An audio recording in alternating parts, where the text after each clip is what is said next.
የትዳር አጋርህን ስትመርጥ መሳሳት የሌለብህ 10 ነገሮች። ፍቅር ዓይንህን ሊያሳውር ይችላል፣ ግን ወደ ትዳር ስታስብ ዓይንን መክፈት ይኖርብሃል። ብዙ ሰዎች በአፍላ ፍቅር ተነሳስተው ይመርጣሉ፣ ከዚያ በኋላ ግን የሚኖሩት በእውነታው ነው።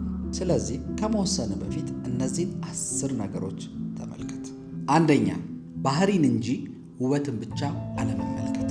ውበት ይለወጣል፣ ባህሪ ግን በየቀኑ አብሮ ይኖራል።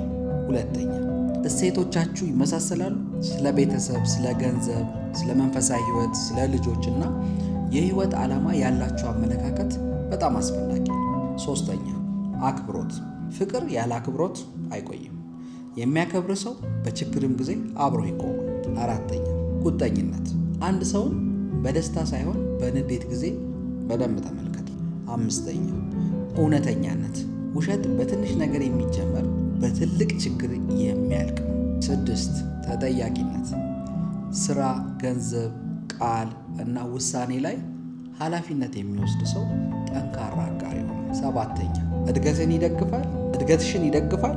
የትዳር አጋር ወደ ላይ የሚገፋ እንጂ ወደ ታች የሚጎትት ሊሆን አይገባም። 8ኛ ተግባቦት። የማይነጋገሩ ጥንዶች ቀስ በቀስ ይራራቃሉ።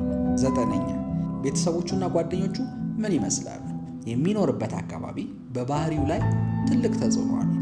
10ኛ ሰላም ይሰጣል ወይስ ጭንቀት? ፍቅር ብቻ ሳይሆን የአእምሮ ሰላም አስፈላጊ ነው። ሁልጊዜ በፍርሃት በጥርጣሬ ወይም በጭንቀት መኖር ተገቢ አይደለም። ፍጹም ሰው የለም፣ ግን ለአንተ ትክክለኛ የሆነ ሰው አለ። የህይወት ትልቁ ውሳኔ ለእድገትህ ለውድቀትህ የምታገባው ሰው ነው። ስለዚህ በስሜት ሳይሆን ከእግዚአብሔር ጋር በጥበብ ምረጥ። እሺ፣ አሁን ደግሞ የእናንተ ተራ ነው። የትዳር አጋርን ስትመርጥ ወይም ስትመርጪ መሳሳት የሌለባችሁ ነገሮች ምን ናቸው? እናንተ ጨምሩበት፣ ኮሜንት ላይ ጻፉ።